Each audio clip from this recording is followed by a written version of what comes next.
ஹல்லேலூயா, ஹல்லேலூயா.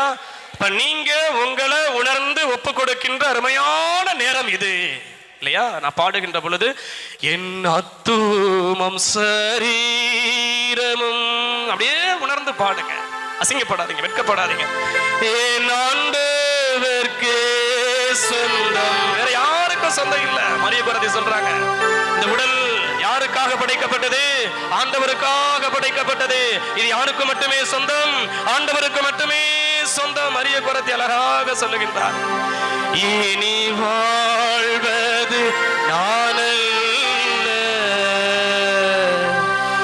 என்னில் இயேசு வாழ்கின்றார். எல்லாரும் உணர்ந்து பாடுங்க. தெரியாதவர்கள் தெரிந்தவர்களோடு இணைந்து பாடுங்க. உங்களை நீங்க ஒப்பு கொடுங்க. அப்பா, இந்த ஆலயத்துல என்ன நான் பாவியாவே இருக்கிறேன், என்னைய நான் உங்களுடைய கரங்களை ஒப்பு